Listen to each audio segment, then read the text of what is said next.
जय हिंद साथियों, स्वागत है आप सभी का एजुकेशन केयर 6 में। रुक करते हैं बिहार की तरफ। बिहार में अगर सबसे इंपॉर्टेंट टॉपिक पे अगर हम बात करें तो शिक्षकों की भर्ती की प्रक्रिया चल रही है। बीपीएससी टीआरई 1 के थ्रू, टीआरई 2 के थ्रू शिक्षकों की नियुक्ति हुई। उससे पहले अगर जाइएगा तो बिहार में नियोजन के माध्यम से शिक्षकों की बहाली हुई, जो कि पंचायती विभाग, नगर निकाय और आपका जिला परिषद की तरफ से जो भी शिक्षकों का नियुक्ति हुआ, उन शिक्षकों के डॉक्यूमेंट्स अब जांच हो रहे हैं। अब देखिए, ये लापरवाही किसकी है? लापरवाही जो है सीधे सीधे अगर तौर पे कहे तो शिक्षा विभाग की है। आप नौकरी किसी को दे देते हैं, उनका डॉक्यूमेंटेशन नहीं कर रहे हैं, नियम हर 2 साल 5 साल पे बदल रहा है, तो आपको जब नियम बदल रहा है तो उस समय उस दौरान भी उनका जांच करना चाहिए था। कोई ऐसे शिक्षक जो कि 10 साल से या 15 साल से जॉब कर रहे हैं और वो फेक डॉक्यूमेंट्स लगा के जॉब कर रहे हैं, तो गलती किसकी है इसमें? पहली गलती तो उन शिक्षकों की है, मान लो, लेकिन दूसरी गलती किसकी है यहाँ पर? दूसरी गलती बिल्कुल यहाँ पर शिक्षा विभाग की है, क्यों जांच उस समय नहीं किया गया। और अब यहाँ पर जो है उनकी जांच हो रही है, उनको नौकरी से बाहर किया जाएगा। और जो सैलरी उन्होंने अभी तक उठाया है, अगर वो बाहर होते हैं तो जो सैलरी उठाया है वो सैलरी का यहाँ पर जो है कलेक्शन भी किया जाएगा। उन पे केस हो सकता है, उनको एफआईआर हो सकता है, वो अपने बचाव में कुछ ना कुछ तो करेंगे ही फिर। लेकिन गलती अगर देखा जाए तो आज भी शिक्षा विभाग कर रही है। बीपीएससी टीआरई 1 और टीआरई 2 के दौरान आप लोगों ने देखा, बहुत सारे लोगों ने फेक डॉक्यूमेंट्स लगाकर यहाँ पे अपनी नौकरी ली और बाद में वो भाग गए जब यहाँ पे डॉक्यूमेंट चेक हो रहे थे। तो ये डॉक्यूमेंट चेक जब हो रहे थे तो इसी तरीके से पिछले सरकार को भी सोचना चाहिए था यहाँ पर कि नियोजन वाले जो शिक्षक है उनमें कितने लोग फेक थे, तो उसको लेकर उन लोगों को बाहर नहीं किया जा सकता डायरेक्टली। इसलिए सरकार ने यहाँ पर एक परीक्षा लेकर डाल दिया, सक्षमता परीक्षा। अब ये जो सक्षमता परीक्षा जो लोग पास कर रहे हैं, जो नियोजित शिक्षक, उनकी नौकरी यहाँ पे हो रही है विशिष्ट शिक्षक के रूप में, यानी कि वो सरकारी कर्मचारी बन रहे हैं। लेकिन यहाँ पे जब उनका डॉक्यूमेंट चेक होने जा रहा है तो उसमें बहुत सारे त्रुटियां हैं। और ऐसी परिस्थिति में कुछ न्यूज अपडेट होकर निकल कर आए हैं, जिसको मैं अभी आपको दिखलाऊंगा। लगभग 20 से 22 या 23 हजार शिक्षक जो है यहाँ से फर्जी डॉक्यूमेंट्स लगा के अभी भी जॉब कर रहे हैं। अब बताइए कि इतने साल के बाद उनको नौकरी से निकाला जाएगा तो उनका परिस्थिति क्या होगा। खैर, वो तो गलती की है, उनको सजा मिलनी चाहिए, लेकिन यहाँ पर जो छात्रों को नौकरी मिलना चाहिए था इस 10 साल के अंतराल में, उनको तो नौकरी आप लोगों ने दिया नहीं, कभी बहाली निकाला नहीं इस 10 साल के अंतराल में।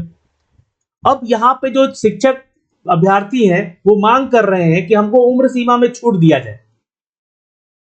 बीपीएससी के तहत यहाँ पर आगामी जो परीक्षाएं हैं टीआरई 3 और टीआरई 4 में, शिक्षकों ने मांग किया कि हमें टीआरई 1 और टीआरई 2 के जैसा यहाँ पे एज लिमिटेशन में छूट दिया जाए। और मेरे अनुसार अगर आपको कहो तो 40 से 45 साल का उम्र सीमा का दायरा रखना चाहिए यहाँ पर शिक्षा विभाग को। एक तो उसके कारण इनको अनुभवी शिक्षक मिल पाएंगे और दूसरा उनको मौका मिल पाएगा जो कि अपना डिग्री कंप्लीट करके आज बैठे हुए हैं और उनकी जगह पे कोई और नौकरी कर रहा है। तो कहीं ना कहीं इन सभी बातों को, मुद्दों को उठाना जरूरी है।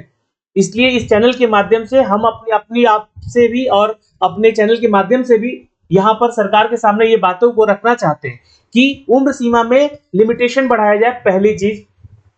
दूसरी चीज की जो फेक डॉक्यूमेंट्स का जांच चल रहा है नियोजित शिक्षकों का, उनमें जो रिक्त सीटें हैं उनका ब्यौरा लगातार ऑफिशियल तौर पे दिया जाए कि इतने लोग अब बाहर हो रहे, इतने लोग अंदर हो रहे, तब जाके कहीं ना कहीं जब रोस्टर बनेगा वो नई रिक्तियों के ऊपर बनेगा। नहीं तो फिर वही सिलसिला चलता आएगा, बैकडोर एंट्रीज होती रहेंगी। कोई पैसे देकर अपना नौकरी बचा लेगा, कोई पैसे अगर दिया होगा नौकरी के लिए तो वो भी अपना दबाव बना के अपना नौकरी बचा लेगा। तो ऐसी परिस्थिति में बहुत सारी सरकमस्टांसेस बनेंगी यहाँ पर। फिलहाल आज हम बात करने वाले हैं बीपीएससी टीआरई 3 के मुद्दे पे।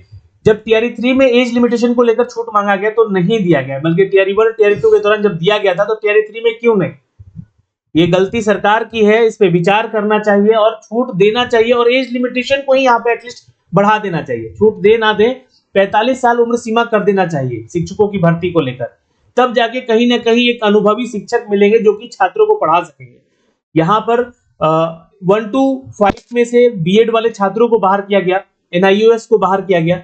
अब यहाँ पर जो छात्र यहाँ पर डीएलएड वाले हैं उनका जो एज क्राइटेरिया है वो बहुत ही कम है, जिसके चलते यहाँ पर अनुभवी शिक्षक नहीं मिल पा रहे। खैर, मैं ये नहीं कह रहा हूँ कि डीएलएड वाले छात्रों को नौकरी नहीं होनी चाहिए, बिल्कुल होना चाहिए, लेकिन उसमें भी एज लिमिटेशन बढ़ा देना चाहिए ताकि जो 10 साल से नौकरी नहीं मिल पाया है जिनको, उनको नौकरी मिले और उनकी जगह पे अभी नियोजन के माध्यम से कोई और नौकरी कर रहा है जिनके पास, सोचिए कि मैंने सुबह एक वीडियो बनाया था कि बीएड का डिग्री नहीं है, वो लोगों को नौकरी में रखा गया था उस समय। बाद में फिर उनको बोला गया कि आप लोग बीएड कीजिए, 6 महीने का ब्रिज कोर्स कीजिए, तब जो है आप यहाँ पे वेतन भोगी होंगे, है ना, वेतन उठाने के भोगी होंगे और वो आपको पिछला वेतन भी आपको मिल पाएगा। तो ये बहुत सारी चीजें चल रही हैं विभाग में, लेकिन इन सबके ऊपर विचार करके एक नया नियमावली, ढंग का नियमावली बने जिससे कि आगे चल के कोई बहाली में त्रुटियां ना आए। अब बीपीएससी टीआरई 3 को ही देख लीजिए, यहाँ शिक्षा विभाग में एक केस और फंसा हुआ है 35% महिला आरक्षण को लेकर। महिला आरक्षण को यहाँ पर 35% हॉरिजॉन्टली देना था सामान्य प्रशासन विभाग के अनुसार, लेकिन यहाँ पे जो है उन लोगों को 53% आरक्षण मिल रहा है 1 to 8 में, 53%, वो भी वर्टिकल आरक्षण मिल रहा है, वर्टिकल रिजर्वेशन। इसके बारे में हमने कई एक वीडियो बनाए हैं, उसको जाके देखिएगा आप लोग। लेकिन सरकार से, विभाग से यही एक विनती है कि पहले तो इनका एज लिमिटेशन बढ़ाया जाए और जो भी आरक्षण के दायरे हैं, रिजर्वेशन का दायरा है, चाहे आप 50% के आधार पर ले आए या 65% के आधार पर ले आए, उसको बहुत ही भली भांति देखकर, पढ़कर ही उसको नई नियमावली बनाकर ही, संशोधन करके ही टीआरई 4 का नोटिफिकेशन निकाला जाए। अब जो टीआरई 3 में गलतियां हुई हैं उनको सुधार भी दिया जाए, ये भी मांग है यहाँ पर। छात्र जो है यहाँ पर एज को लेकर काफी आवाज उठाते रह गए, लेकिन एज में छूट नहीं दिया गया। इनफैक्ट कंप्यूटर साइंस टीचर की अगर मैं बात कर लूं यहाँ पे, तो कंप्यूटर टीचर के लिए भी एज लिमिटेशन में छूट नहीं मिला, कॉमर्स टीचर के लिए भी छूट नहीं मिला। बताइए, ये टीचर का रिक्रूटमेंट कभी हुआ था आज से 10 साल पहले? नहीं हुआ था। तो अब जब कंप्यूटर का दौर आ रहा है तो ऐसे शिक्षकों को नियुक्ति लेने के लिए आपको वहां पे एज का छूट देना ही पड़ेगा। अभी बिहार में कंप्यूटर शिक्षिका के लिए 28,000 बहालियां हैं और 28,000 बहाली अगर देखिएगा तो यहाँ पे 11-12 में ही है और 6 to 10 में कुछ कंप्यूटर टीचर का बहाली निकाला गया। दूसरा सवाल यहाँ पर ये भी हमारा कंप्यूटर टीचर के लिए कि जब 9 to 10 में आप कंप्यूटर टीचर रख सकते हैं, 11-12 में कंप्यूटर टीचर रख सकते हैं, तो क्या 1 to 8 तक के छात्रों को कंप्यूटर नहीं पढ़ाया जा सकता है? बिल्कुल पढ़ाया जा सकता है, जबकि वहां पे जरूरत है क्लास 6 to 8 के बच्चों को भी कंप्यूटर टीचर की जरूरत है और कंप्यूटर पूरा व्यवस्था देना जरूरी है यहाँ पर विभाग में। लेकिन नहीं, इस पे कोई विचार नहीं हो रहा, ना ही कोई बात कर रहा, ना ही इसके ऊपर कोई मुद्दा उठा रहा है। इन सभी मुद्दों पे हम लगातार आप लोगों से अब बात करेंगे। कंप्यूटर टीचर की बहाली को लेकर भी आगे बात करेंगे, एज लिमिटेशन को भी लेकर आगे हम बात करेंगे और आरक्षण वाले नियमों को लेकर भी आगे हम बात करते रहेंगे अपने चैनल के माध्यम से। आप सभी उन मुद्दों पे आवाज बनिए। आप देखिए, हमारे बोलने से या किसी छात्र नेता के बोलने से या किसी शिक्षक के बोलने से सरकार इसमें नहीं सुधार करेगी। ये छात्रों का हित का बात हो रहा है, तो छात्र को भी इसके ऊपर आवाज उठाना होगा।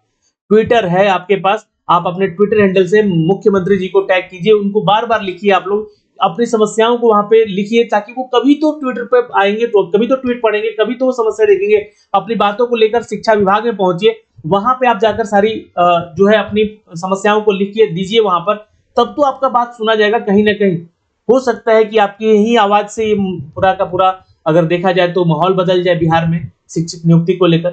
तो ये सारी चीजें हैं यहाँ पे। फिलहाल देखिए, मैं कुछ न्यूज अपडेट दिखलाने आया हूँ यहाँ पे। देखिए, बीपीएससी टीआरई 3 को लेकर न्यूज आ रहा है कि जो रिजल्ट आएगा वो अब छठ पूजा के बाद आएगा। देखिए, पहले तो रिजल्ट की बात की गई थी, तो रिजल्ट हुआ क्या कि आप लोग का सितंबर में दे दिया जाएगा, फिर अक्टूबर का महीना चला गया, फिर अक्टूबर के बाद अब नवंबर शुरू होने वाला है ना। ये भी बोला जा रहा था कि दीपावली से पहले आप लोग का रिजल्ट आ जाए, लेकिन एक न्यूज आया है जिस न्यूज में बताया जा रहा है कि अब छठ पूजा के बाद आपका रिजल्ट आएगा। कारण क्या है? तो वही 65% और 50% के आरक्षण मामले को लेकर यहाँ पर विलंबता हुई है। और कुछ लोग यहाँ पे, जो मैंने फेक डॉक्यूमेंट्स की बात की शुरुआत में, वो कुछ लोग यहाँ पे गलत अपना फेक डॉक्यूमेंट लगा के जॉब कर रहे थे, उनको जॉब से बाहर किया जाएगा और जॉब से बाहर होते ही यहाँ पे रिक्तियां निकल कर सामने आएंगी और रिक्तियां जब सामने आएंगी तो उस पे जो है नया रोस्टर तैयार करके फिर से आपको नया बहाली दिया जाएगा। तो ये टीआरई 4 के लिए होगा, लेकिन अब यहाँ पर जो है आवाज बनना है आपको। ये देखिए, आज के ही न्यूज़पेपर का ये अपडेट है कि नियोजित शिक्षकों की अगर हम बात कर ले यहाँ पे दोस्तों, है ना, नियोजित शिक्षकों के लिए तो संदिग्ध प्रमाण पत्रों को दोबारा जांच करने का आदेश दिया जा चुका है। देखिए, ये अपडेट है आज का। नियोजित शिक्षकों को संदिग्ध प्रमाण पत्रों की दोबारा कार्रवाई की जाए और जांच की जाए और दोषी पाए जाने पर उन पर कार्रवाई की जाए। 23,801 मतलब लगभग 24,000 शिक्षक है ना, का प्रमाण पत्र संदिग्ध में है। किसी कारण से काउंसलिंग में गैर हाजिर और वैध कारणों से शिक्षकों की काउंसलिंग का मौका। देखिए बीपीएससी जो सक्षमता परीक्षा, बीएसईबी जो है सक्षमता परीक्षा जो लिया है, उसका बहुत जरूरी था होना यहाँ पर, जिससे कि ये जांच की प्रक्रिया फिर से शुरू हो रही है। वैसे तो ये जांच हर 10 साल 2 साल पे होना चाहिए था इनका, लेकिन नहीं किया गया और इनको जो है नौकरी में बने रहने दिया गया, और उनके चलते, उन सब लोगों के चलते जो है नए शिक्षक बहाली निकलकर कभी सामने आई ही नहीं। अब यहाँ पे देखिएगा तो कुछ 96 शिक्षकों का सर्टिफिकेट प्रथम दृष्टया पाया गया है जहाँ पे फर्जी, उसकी कार्रवाई की जाए। बहुत सारे लोग क्या होता है ना कि बीएड का डिग्री या डीएलएड का डिग्री एनआईओएस से, है ना, ये सर्टिफिकेट वगैरह बहुत लोग बैक डेट में जाके कॉलेज से बनवा ले रहा है। अब सोचिए वो जांच भी होगा तो नहीं पकड़ में आएगा, लेकिन जब सारी चीजें खंगाली जाएगी ना तो सब कुछ निकल कर सामने आ जाएगा। सब कुछ निकल कर सामने आ रहा है, और ऐसी स्थिति में बहुत लोगों के थंब इंप्रेशन नहीं मिल रहा है कि उन्हीं का डॉक्यूमेंट्स है, सिग्नेचर नहीं मिल रहा बहुत लोग का तो एसटीईटी जो एग्जाम दिए थे, है ना, या फिर अगर देखें तो जो टीईटी एग्जाम दिए थे वो लोग, वो उनके नाम से है ही नहीं, उनका फोटो है ही नहीं उस पर, और उनका डिटेल भी नहीं है, और उनकी जगह पे वो नौकरी कर रहे हैं। ऐसी भी यहाँ पर जो है चीजें दी गई हैं। तो ये सारी बातें यहाँ पे लिखी गई हैं, यहाँ पे आप लोग पढ़िएगा तो कुछ अपडेट मैं आपको यहाँ पे दिखा देना चाहता हूँ। देखिए शिक्षा विभाग के अनुसार 96 शिक्षकों का सर्टिफिकेट जो है दृष्टया फर्जी पाया गया है, उसकी जांच करी जा रही है। अब मुख्यालय स्तर पर इसकी जांच हो रही है प्रमाण पत्रों की, और यहाँ पे करीब 23,801 नियोजित शिक्षक है जिसका सर्टिफिकेट संदिग्ध पाया गया है। इसको लेकर बीएसईबी ने यहाँ पर सॉफ्टवेयर का विकल्प दिया है, और सॉफ्टवेयर के माध्यम से आपकी जांच होगी और प्रमाण पत्र यथावत रहेगा, ताकि प्रमाण पत्रों की जो है जांच यहाँ पे जो हो रही है आवश्यकता अनुसार उसके मुताबिक सक्षमता परीक्षा में जो भी लोग निकल कर आए हैं उनकी पहले जांच हो। तो 1,87,818 जो नियोजित शिक्षक काउंसलिंग में गए उनमें 13 सितंबर तक जो है ली गई थी। उसके अलावा 1,84,452 नियोजित शिक्षक उपस्थित हुए, बाकी 3,366 जो है ये नियोजित शिक्षक फरार है। क्यों फरार है? डॉक्यूमेंट्स के चलते फरार है। अभी देखिए बहुत सारे नियोजित शिक्षक, जैसे 10,925 नियोजित शिक्षकों की बात हुई है, तो काउंसलिंग विभिन्न कारणों से नहीं हो पाई है उनकी, तो हो सकता है उनका काउंसलिंग का समय आपको दिया जाएगा। शिक्षकों का बायोमेट्रिक सत्यापित हुआ है लेकिन आधार नहीं, और जबकि 32 नियोजित शिक्षकों का आधार सत्यापित हुआ लेकिन बायोमेट्रिक नहीं है। तो ये सारी चीजें हो रही हैं। अब ऐसे में तो भाई जाहिर सी बात है कि आपका आधार है तो आपका बायोमेट्रिक होना चाहिए, उस पर आपका बायोमेट्रिक ही नहीं मिल पा रहा है, तो ऐसी स्थिति में भी वो कहीं ना कहीं तो फेक कैटेगरी में आएगा ही। और बहुत लोगों का तो ओटीपी नहीं आ रहा है, वो टेक्निकल कारण हो सकता है। तो ऐसी स्थिति में जैसे बहुत सारे शिक्षकों का काउंसलिंग जो है अभी संदिग्ध के उसमें है। अब बीपीएससी टीआरई 3 के रिजल्ट के ऊपर जो है एक न्यूज आया कि तीसरे चरण का शिक्षक नियुक्ति का परीक्षा का रिजल्ट जो है ये छठ पूजा के बाद आएगा, है ना। और ये कारण क्या बताया गया? तो कारण बताया गया जिसमें 65% आरक्षण का प्रावधान था, उसके अनुरूप सामान्य प्रशासन विभाग ने बीपीएससी को रिक्तियां भेजी थी, लेकिन इस आरक्षण नीति का विरोध हुआ और मामला कोर्ट में गया, और 50% आरक्षण को लेकर यहाँ पर मामला अभी हुआ है, तो उसके ऊपर रिजल्ट दिया जाएगा, जो कि पटना हाईकोर्ट का आदेश आया था। वही सब रोस्टर तैयार होकर आने में विलंबता हो रही है, जिसके चलते ये सारी चीजें समस्याएं उठ खड़ी हुई हैं, जिसके चलते आपका रिजल्ट लेट हो रहा है। अब 23,801 शिक्षकों का प्रमाण पत्र संदिग्ध में है, ये जानकारी यहाँ पर दी गई है, और 13 सितंबर तक ये सारी चीजें हो रही है। अब देखिए 48,000 से ऐसे अधिक विशिष्ट शिक्षकों को काउंसलिंग का फिर मौका दिया जाएगा, क्योंकि क्या हुआ है कि 1,87,000 जो लोग पास हुए हैं सक्षमता परीक्षा 1 में, उनमें से 48,000 ऐसे शिक्षक हैं जो कि विशिष्ट शिक्षक बनने के लिए आपको उनका काउंसलिंग फिर से होगा। बायोमेट्रिक के कारण जो है समस्याएं आई हैं, करीब 10,925 काउंसलिंग में अटकी हुई है उनका भी, तो वो सारी चीजें क्लियर होंगी तो उनको यहाँ पे दिया जाएगा सारा डिटेल, जो कि चेक करके ही उनको आगे विशिष्ट शिक्षक के रूप में कार्यरत किया जाएगा। तो ये सारी न्यूज अपडेट आ रही हैं दोस्तों यहाँ पे, क्योंकि हम आप तक साझा भी कर रहे हैं, और जो हमने मुद्दे बताए हैं उस मुद्दे पे हम लोग अब बात करेंगे लगातार।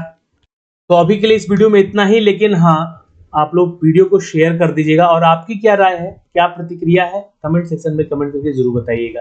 जय हिंद। और किस मुद्दे पे आवाज उठाना चाहिए ये भी बताइएगा।